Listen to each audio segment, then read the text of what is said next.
कई साल पहले की बात है। एक शहर में एक वैरागी साधु रहता था। न घर था, न धन, न कोई संग्रह, बस एक लंगोटी और एक छोटा सा कटोरा।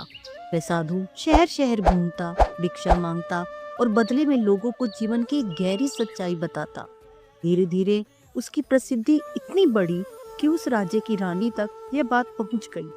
रानी ने सोचा, अगर ऐसा साधु है तो मैं स्वयं इसे भोजन कराऊंगी और जीवन का रहस्य जानूंगी। साधु को महल बुलाया गया। सोने चांदी के बर्तनों में शाही भोजन परोसा गया, लेकिन साधु ने विनम्रता से कहा, महारानी, भोजन मेरे अपने कटोरे में ही दीजिए। रानी ने वैसा ही किया। साधु ने भोजन किया, जीवन की एक सच्ची बात कही और जाने की अनुमति मांगी। जाते जाते रानी बोली, यह कटोरा मुझे दे दीजिए, मैं इसे आपकी स्मृति में पूजूंगी। साधु ने बिना एक पल सोचे अपना आखिरी कटोरा भी उसे दे दिया। रानी ने बदले में उसे एक सोने का कटोरा भेंट किया। साधु ने न खुशी दिखाई न इनकार किया, बस उसे स्वीकार कर लिया। यह देखकर मंत्री फुसफुसाने लगे, ये कैसा साधु है, सब छोड़ चुका है लेकिन सोना छोड़ नहीं पाया।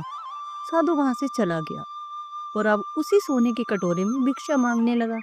यह खबर पूरे शहर में फैल गई और पहुंच गई शहर के सबसे चालाक चोर तक। चोर ने सोचा, इतना बड़ा मौका बाहर बार नहीं मिलता। एक दिन वह साधु का पीछा करता हुआ शाम तक एक कुटिया तक पहुंचा और चुपचाप पीछे छिप गया। साधु ने बचा हुआ भोजन खाया और फिर उस सोने के कटोरे को कुटिया से बाहर फेंक दिया और शांति से सो गया।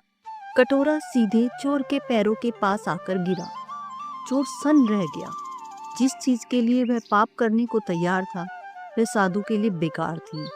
चोर दौड़कर अंदर गया और बोला, आपने इतना कीमती कटोरा बाहर क्यों फेंक दिया?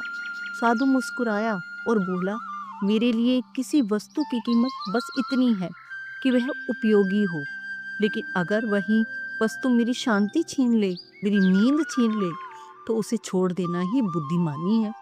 चोर की आंखें खुल चुकी थी।